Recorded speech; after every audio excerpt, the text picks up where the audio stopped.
புலிகளுக்கு அஞ்சாது புலனாய்வாளர்கள் ஆட்சியாளர்களுக்கு பணிய மாட்டார்கள். நாமல் தெரிவிப்பு.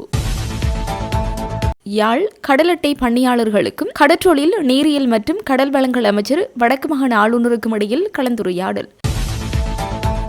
எதிர்க்கட்சி காட்டுகின்ற இந்த பூச்சாண்டி வேலைகளை மக்கள் நம்ப போவதில்லை. கந்தசாமி பிரபு தெரிவிப்பு. சுகாதார அமைச்சர் வழங்கியுள்ள அறிவுறுத்தல்களை பின்பற்ற வைத்தியர் முரளீஸ்வரன் வேண்டுகோள்.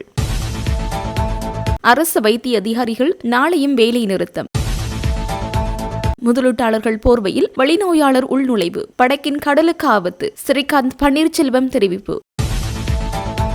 அடுத்த வாரம் இலங்கை வந்தடையும் அரிசி கப்பல். அமைச்சர் சுனில் ஹந்துநேத்தியின் செயலாளர்கள் குறித்து பரவும் செய்தி பொய்யானது. தொழில் அமைச்சு. கனகராயன் குளத்தில் வனவள திணைக்களத்தின் அடாவடி. சத்தியலிங்கம் எம்பி நேரில் ஆய்வு. பாலியடிவட்டை ராணுவ முகாம் விடுவிப்பு. நேரடியாக சென்று பார்வையிட்டார் சாணக்கியன் எம்பி. தடுப்பு காவலில் இருந்த செவ்வந்திக்கு பிறந்தநாள் கொண்டாட்டம். கொழும்பு குற்றத்தடுப்பு பிரிவு பொறுப்பதிகாரி இடமாற்றம்.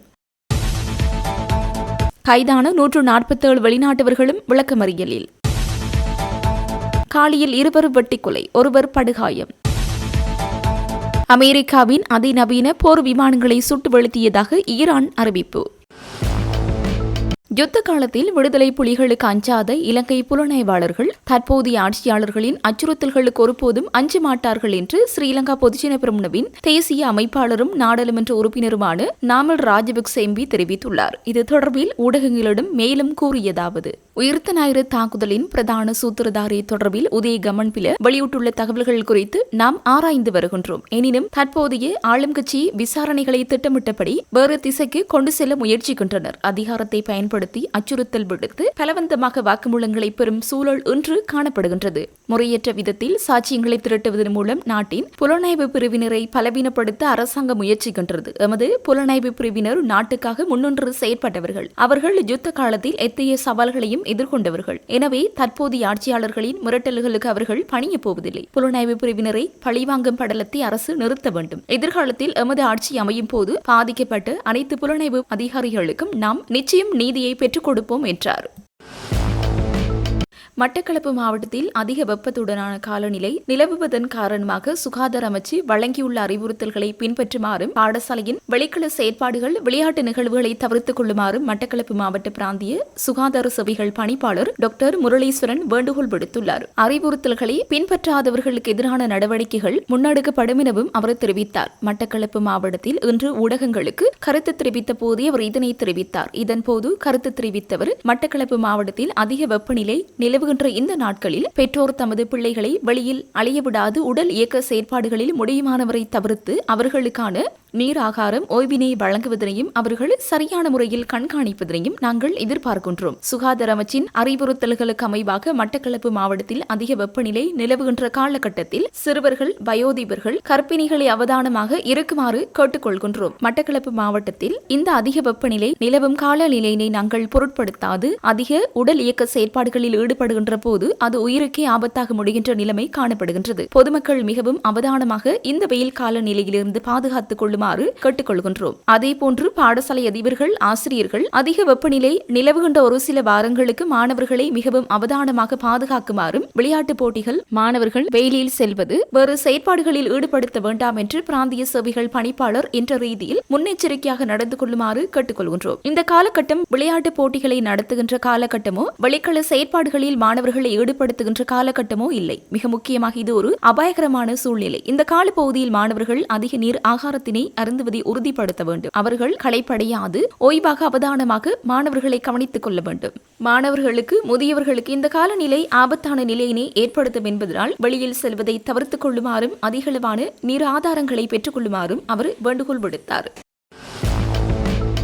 கடல் அட்டை பண்ணைகள் விஸ்தரிக்கப்படுகின்ற போது அவற்றின் உரிமையாளர்களும் பயனாளர்களும் அந்தந்த பிரதேசத்தைச் சேர்ந்தவர்களுக்கு முன்னுரிமை அளிக்கப்பட வேண்டும் என ஈழ மக்கள் ஜனநாயக கட்சியின் ஊடக செயலாளர் ஸ்ரீகாந்த் பன்னீர்செல்வம் வலியுறுத்தியுள்ளார். யாழ் ஊடக அமைப்பில் இடம்பெற்ற இன்றைய ஊடக சந்திப்பில் கலந்து கொண்டு கருத்து தெரிவித்த கட்சியின் ஊடக செயலாளர் மேலும் தெரிவிக்கையில், எதிர்வரும் காலங்களில் முதலீட்டாளர்கள் என்ற அடிப்படையிலேயோ ஏற்றுமதியாளர்கள் என்ற போர்வையிலேயோ எங்களுடைய வளங்களும் எங்களுடைய வருமானங்களும் ஏற்றுமதி செய்யப்படுகின்ற சூழல் உருவாகக்கூடாது என்பதே எம்முடைய எதிர்பார்ப்பாக இருக்கின்றது. எமது கட்சியின் இந்த நிலைப்பாட்டை பிரதேசவாதமாகவோ இனவாதமாகவோ தேசியவாதமாகவோ யாரும் கருதக்கூடாது எனவும் கடந்த சில தசாப்தங்களாக அழிவுகளையும் அவலங்களையும் சுமந்து ஏனையவர்களோடு ஒப்பிடுகின்ற போது பின்தள்ளி இருக்கின்ற எமது மக்களின் எதிர்காலம் சுபீட்சம் அடைய வேண்டும். அதற்கு எமது பிரதேசத்தில் இருக்கின்ற வளங்களை உச்சபட்சம் நாங்களே பயன்படுத்த வேண்டும் என்ற அக்கறையின் வெளிப்பாடாகவே அனைவரும் அணுக வேண்டும் என்பதை தெரிவித்துக் கொள்ள விரும்புகின்றேன். கடல் அட்டை பண்ணைகளை மேலும் விஸ்தரிப்பது தொடர்பான கலந்துரையாடல் கடந்த சில தினங்களுக்கு முன்னர் கடற்றொழில் அமைச்சர் மற்றும் வடக்கு மாகாண ஆளுநர் தலைமையில் இடம்பெற்றுள்ளது. எமது பிரதேசத்திற்கு அந்நிய செலாவணியை பெற்றுக் கொள்ளும் வகையில் எமது செயலாளர் நாயகத்தின் தீர்க்க தரிசனத்துடன் விஸ்தரிக்கப்பட்ட கடல் அட்டை உற்பத்தி பாரிய வெற்றி பெற்றிருந்தது. இந்த நிலையிலேயே தற்போதைய அரசாங்கமும் இந்த விடயத்தில் அவதானம் செலுத்தியுள்ளது. இவ்வாறான விடயங்கள் முன்னெடுக்கப்படுகின்ற போது பல்வேறு பரிணாமங்கள் கவனத்தில் கொள்ளப்பட வேண்டும். இல்லாதபடியின் எமது மக்களுக்கு சிக்கலை ஏற்படுத்தும் அபாயமும் உள்ளது. குறிப்பாக முதலீட்டாளர்கள் என்ற அடிப்படையில் தென்னிலங்கையைச் சேர்ந்தவர்கள் போன்ற வெளியார் உள்வாங்கப்பட்டால் வருமானத்தின் பெரும்பகுதி எடுத்துச் செல்லப்பட்டுவிடும். எமது மக்களுக்கு போதிய பலன் கிடைக்காது. அதேபோன்று பூகோள அரசியல் ஆதிக்கத்திற்கும் பயன்படுத்தக்கூடிய அபாயம் இருக்கின்றது. எனவே தற்போதைய முயற்சிகளிலும் இந்த பிரதேசத்தினைச் சேர்ந்தவர்களை பயன்படுத்த வேண்டும் என்பதை வலியுறுத்துகிறோம் என்று தெரிவித்தார். இந்த காலகட்டத்திலும் சரி, கடந்த காலகட்டத்திலும் சரி, இந்த நாட்டு மக்கள் எப்போதும் எதிர்பார்க்கும் காலங்களிலும் சரி, தேசிய மக்கள் சக்தி அரசாங்கத்தின் மீது நம்பிக்கை வைத்துக் கொண்டிருக்கின்றார்கள். எதிர்க்கட்சி காட்டுகின்ற இந்த பூச்சாண்டி வேலைகளை மக்கள் நம்ப போவதில்லை என தேசிய மக்கள் சக்தியின் மட்டக்களப்பு மாவட்ட பாராளுமன்ற உறுப்பினர் கந்தசாமி பிரபு தெரிவித்துள்ளார். மட்டக்களப்பு மாவட்டம் பட்டிருப்பு தொகுதியில் உள்ள பல கிராமங்களுக்கு இன்று விஜயம் செய்தவர் கழுதாவளியில் வைத்து ஊடகங்களுக்கு கருத்து தெரிவித்த போதே இவ்வாறு குறிப்பிட்டார். இதன்போது அவர் மேலும் தெரிவிக்கையில், உயிர்த்த ஞாயிறு தொடர்பாக விசாரணைகள் முன்னெடுக்கப்பட்டு வருகின்ற இந்த நிலையில் உதய கம்மன்பில் அவர்கள் உயிர்த்த ஞாயிறு தாக்குதல் தொடர்பாக புத்தக வெளியீடு அண்மையில் வெளியிட்டிருந்தார். முன்னாள் ஜனாதிபதிகளும் எதிர்க்கட்சித் தலைவருமான சஜித் பிரேமதாஸ் அவர்களும் கலந்து கொண்டிருந்தார்கள். கடந்த காலங்களில் சஜித் பிரேமதாஸ் உயிர்த்த ஞாயிறு தாக்குதல் தொடர்பான விடயங்களில் இரட்டை நிலைப்பாடுகளில் இருந்ததை நாங்கள் காணக்கூடியதாக இருந்தது. இந்த காலகட்டத்தில் முன்னாள் ஜனாதிபதிகளுடன் இணைந்து இந்த புத்தக வெளியீட்டிலே கலந்து கொண்டிருந்த விடயம் இப்போது மக்கள் மத்தியில் விமர்சனமாக முன்வைக்கப்பட்டுக் கொண்டிருக்கின்றன. இந்த நிலையில் அவருடைய கட்சியைச் சேர்ந்த பாராளுமன்ற உறுப்பினர் ஒருவர் அது ஒரு ஏஐ தொழில்நுட்பத்தின் ஊடாக வந்த பொய்ப்படம் எனவும் குறிப்பிட்டிருந்தார். ஆனால் என்னதான் குறிப்பிட்டிருந்தாலும் பொய்களை மறைக்க முடியாது. உண்மைகள் வெளியில் வரும். எதிர்க்கட்சி தலைவரான சஜித் பிரேமதாசவை எடுத்துக்கொண்டால் அவரது செயற்பாடுகள் இப்போது மக்கள் மத்தியிலே அவரது கட்சிக்குள்ளேயும் விமர்சனங்களை உண்டு பண்ணிக் கொண்டிருப்பதை காணக்கூடியதாக உள்ளது. தாக்குதல் நடவடிக்கையோடு சம்பந்தப்பட்டவர்கள் தொடர்பான விசாரணைகள் முன்னெடுக்கின்ற நேரத்திலே அவரது கட்சிக்குள்ளே இருக்கின்றவர்கள் கூட இந்த நிகழ்வில் அவர் கலந்து கொண்ட விடயம் தொடர்பாக ஒரு தரப்பினர் அவருக்கு சார்பாகவும் இன்னும் ஒரு தரப்பினர் அவருக்கு எதிரான கருத்துக்களையும் முன்வைத்துக் கொண்டிருக்கின்றார்கள். ஒரு சரியான நிலைப்பாட்டிலே அவரது கட்சிக்குள்ளேயே இல்லாத நிலைமைதான் தற்போது நிலை காணப்படுகின்றது. இவற்றை கடந்தவர் பாராளுமன்றத்தில் உரையாற்றுகின்ற போதும் அவர் தொடர்பான விமர்சனங்களை முன்வைக்கும் போது அவருக்கு சார்பாக பேசக்கூடிய உறுப்பினர்கள் அவருடைய கட்சிக்குழுக்களேயே இல்லாத நிலைமை காணப்படுகின்றது. அவரது கட்சி நிலைப்பாடு ஒரு பக்கம் குழப்பகரமான நிலையில் இருக்கின்றது.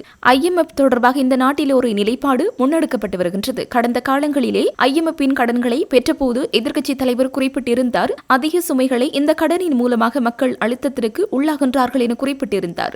அதன் பின்னர் IMF-இன் கடனை பெற்றுக் கொண்டதன் பின்னர் இந்த காலகட்டத்தில் கட்டம் கட்டமாக அந்த நிதிகளை விடுவித்துக் கொண்டிருக்கின்றனர். இந்த நிலையில் நிதி கிடைக்க பெற்றதன் பின்னர் இன்னும் ஒரு கருத்து தலைவர் வெளியிட்டிருந்தார். இந்த நிதி மக்களுக்கு சார்பாகவும் சுமையாகவும் இல்லாமல் இலகுவான முறையிலே அதனை கடன்களை இலகுபடுத்த வேண்டும் என்ற கருத்துக்களை வெளியிட்டிருந்தார். அண்மையில் IMF தலைவருடன் குழுவினருடன் பாராளுமன்றத்தில் இருக்கின்ற அனைத்து எதிர்க்கட்சியை சார்ந்த அரசு பிரமுகர்களுடனும் சபாநாயகர் தலைமையில் ஒரு கூட்டம் ஒன்று நடைபெற்றிருந்தது. அதில் கூட சஜித் பிரேமதாச கலந்து கொள்ளாமல் புறக்கணித்திருந்தமை வேதனை அளிக்கின்ற விடயமாக இருந்தது. எதிர்க்கட்சி தலைவர் மக்கள் மத்தியில் ஒரு கருத்தை முன்வைத்துக் கொண்டிருக்கின்றார். ஆனால் அவரது செயற்பாடுகளை பார்க்கின்ற பொழுது அவர் இந்த நாட்டின் எதிர்க்கட்சி தலைவர் பதவிக்கு பொருத்தமானவரா என்பதை சிந்திக்க வேண்டியிருக்கின்றது. அவரது இந்த செயற்பாடுகள் மக்கள் நிலை நிறுத்துகின்றவர்கள் மீது அக்கறை செலுத்துகின்ற ஒரு தரப்பினர் எந்த வகையிலும் இப்போதும் கூட அவர்கள் இல்லை என்பதுதான் மிக முக்கியமாக குறிப்பிட வேண்டும். அவர்களின் எதிர்பார்ப்பு இந்த நாட்டை மீண்டும் ஆட்சி அதிகாரத்தை கைப்பற்றிக் கொள்வதும் தனது நீண்டகால ஆசையாக இருக்கின்ற ஜனாதிபதியாகின்ற அந்த கனவினை நினைவாக்கிக் கொள்வதற்காக முயற்சியைத்தான் அவர் ஈடுபட்டுக் கொண்டிருக்கின்றாரே தவிர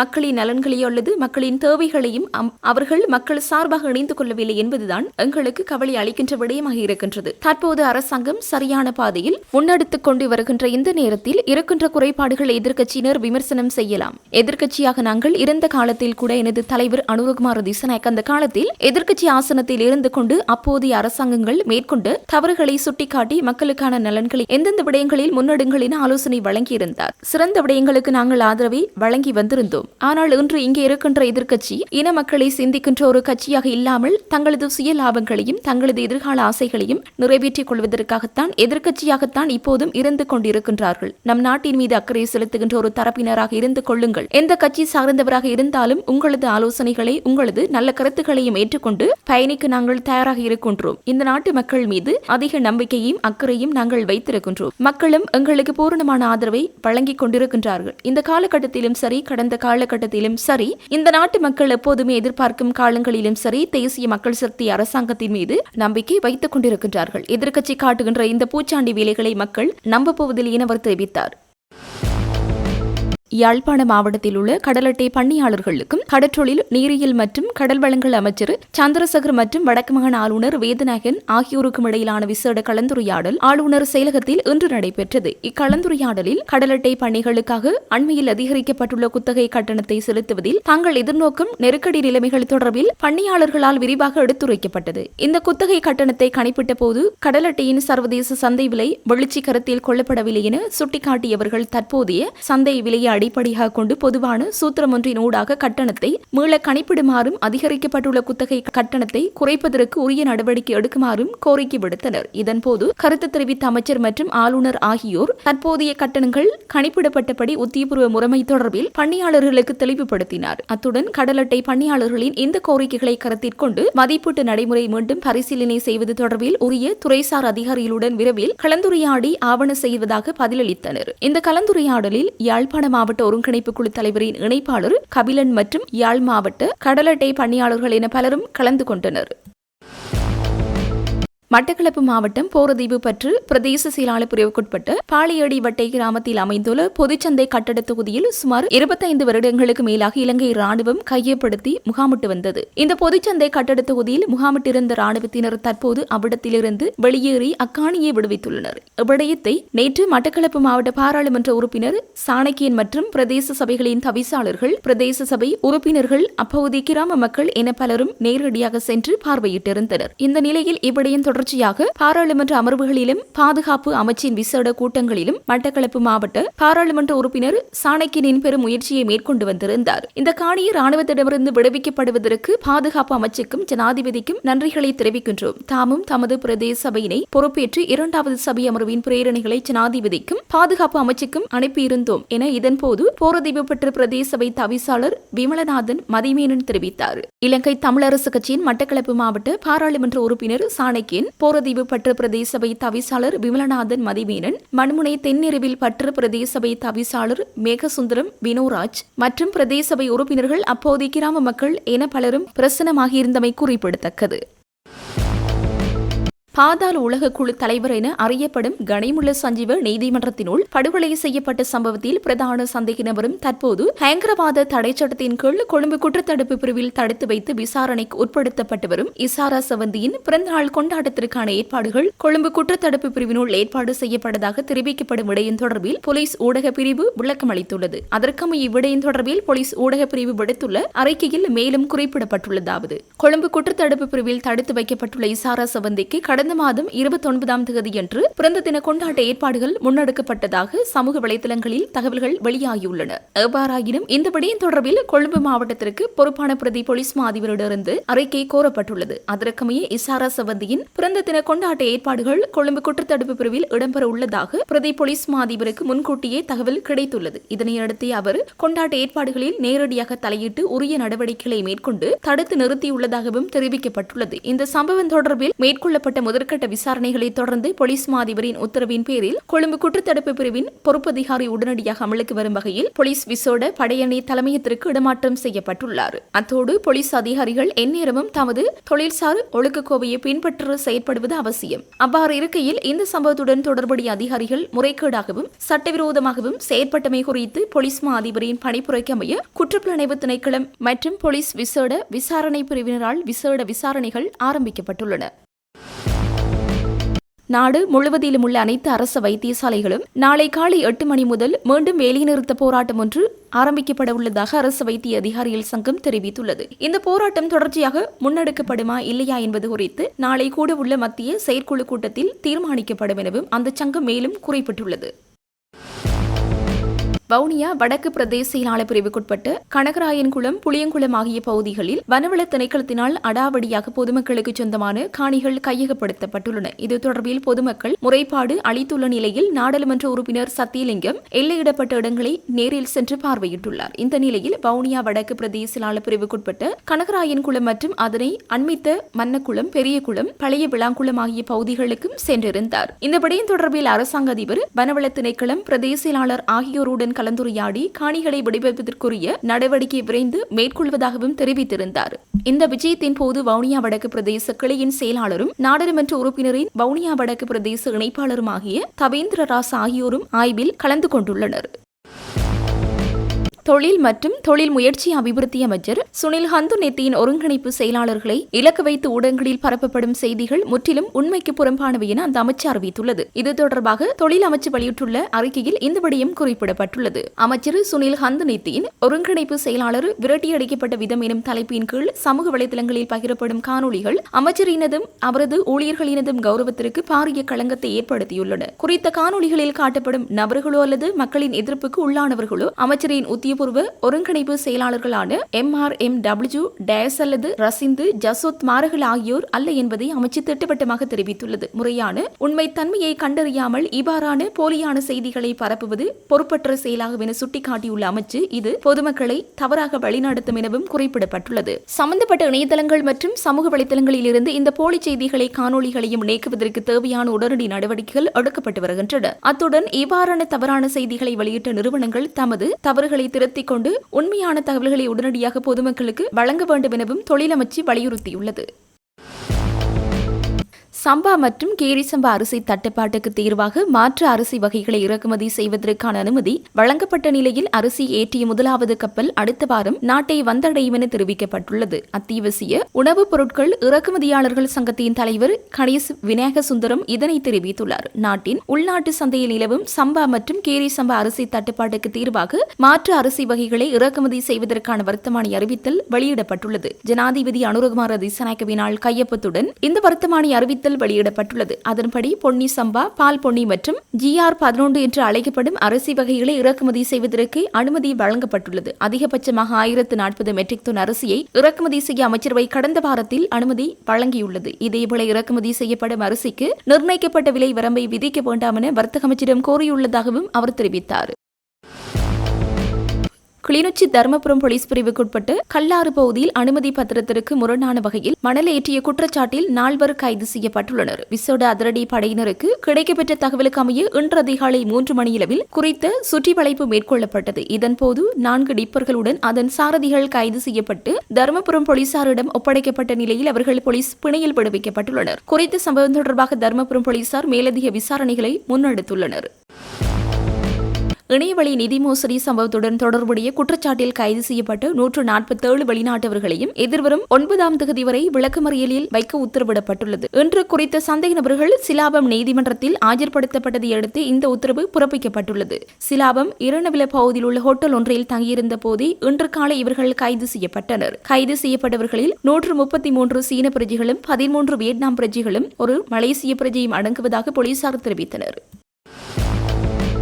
காலி தெலிகட போலீஸ் பிரிவுக்குட்பட்ட மாவடவில 13 ஏக்கர் பகுதியில் இன்று காலை ஒரே குடும்பத்தைச் சேர்ந்த 3 மீது நபர் ஒருவர் கூர்மையான ஆயுதத்தால் தாக்குதல் நடத்தியுள்ளார். இன்று காலை 6 மணியளவில் இந்த சம்பவம் இடம்பெற்றுள்ளதாக தெரிவித்த போலீசார் தாக்குதலில் காயமடைந்தவர்களை வைத்தியசாலையில் அனுமதிக்க நடவடிக்கை எடுத்த போதிலும் அவர்களில் 2 உயிரிழந்துள்ளதாக குறிப்பிட்டுள்ளனர். இந்த தாக்குதலில் உயிரிழந்தவர்கள் குறித்த குடும்பத்தின் பாட்டி மற்றும் அவரது பேத்தியின் கணவர் என அடையாளம் காணப்பட்டுள்ளனர். தாக்குதலில் காயமடைந்து வைத்தியசாலையில் சிகிச்சை பெற்று வருபவர் உயிரிழந்த பாட்டியின் பேத்தியாவார். தாக்குதலினால் அவரது ஒரு கை உடலில் இருந்து துண்டிக்கப்பட்டுள்ள நிலையில் அவர் தற்போது கராப்பட்டிய வைத்தியசாலையின் தீவிர சிகிச்சை பிரிவில் அனுமதிக்கப்பட்டு சிகிச்சை பெற்று வருகின்றார். தாக்குதலுடன் தொடர்புடைய சந்தேக நபர் தெலிகட போலீசாரால் கைது செய்யப்பட்டுள்ளார். அவர் உயிரிழந்த பெண்ணின் மற்றொரு மகளின் கணவர் எனவும் அந்த மகள் தற்போது இத்தாலியில் பணியாற்றி வருவதாகவும் போலீசார் தெரிவித்தனர். சந்தேக நபர் உணடுவன தலவெல்ல பகுதியைச் சேர்ந்த 35 வயதுடையர் எனவும் அவர் ஒரு முன்னாள் ராணுவ வீரர் எனவும் போலீஸ் விசாரணையில் தெரிய வந்துள்ளது. குடும்ப தகராறு காரணமாகவே சந்தேக நபர் இந்த தாக்குதல் தாக்குதலை மேற்கொண்டுள்ளதாக போலீசார் தெரிவித்துள்ளனர்.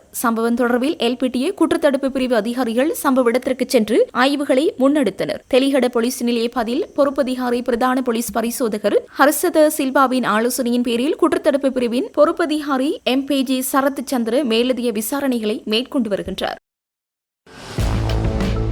ஈரானின் வான்பரப்பிற்குள் நுழைந்த அமெரிக்காவின் F-35 போர் விமானத்தை தங்கள் நாட்டின் நவீன வான் பாதுகாப்பு அமைப்பை பயன்படுத்தி சுட்டு வீழ்த்தியதாக ஈரான் இன்று அறிவித்துள்ளது. மத்திய ஈரான் வான்பகுதியில் இந்த சம்பவம் நடைபெற்றதாக போரை முன்னின்று நடத்தும் இஸ்லாமிய புரட்சிகர காவல்படை தெரிவித்துள்ளது. முன்னதாக பாரசீக வளைகுடாவில் உள்ள ஹெஷ்ம் தீவின் வான்பரப்பில் அமெரிக்காவின் F-35 விமானம் ஒன்றை IRGC சுட்டு வீழ்த்தியதாக தெரிவித்தது. இந்த நிலையில் 24 மணி நேரத்திற்குள் இரண்டாவது விமானத்தை வீழ்த்தியதாக ஈரான் தெரிவித்துள்ளது. இதுகுறித்து அமெரிக்கா இதுவரை அதிகாரப்பூர்வ இந்த விளக்கமும் அளிக்கவில்லை. ஆனால் விமானம் சேதமடைந்து குறிக்கும் புகைப்படங்கள் வெளியாகியுள்ளன. முன்னதாக மார்ச் 19 அன்றும் F-35 விமானத்தை தாக்கியதாக ஈரான் தெரிவித்திருந்தது. அப்போது F-35 விமானம் தொழில்நுட்ப கோளாறால் அவசரமாக தரையிறக்கப்பட்டதாக மட்டுமே அமெரிக்கா கூறியது. மார்ச் 22 அன்று அமெரிக்கா வெளியிட்ட அறிக்கையில் ஈரானால் தங்களது போர் விமானங்கள் எதுவும் அளிக்கப்படவில்லை என்றும் திட்டவட்டமாக தெரிவித்திருந்தது. இந்த நிலையில் மேலும் 2 போர் விமானங்களை சுட்டு வீழ்த்தியதாக ஈரான் தெரிவித்திருப்பது விவாதத்தை ஏற்படுத்தியுள்ளது.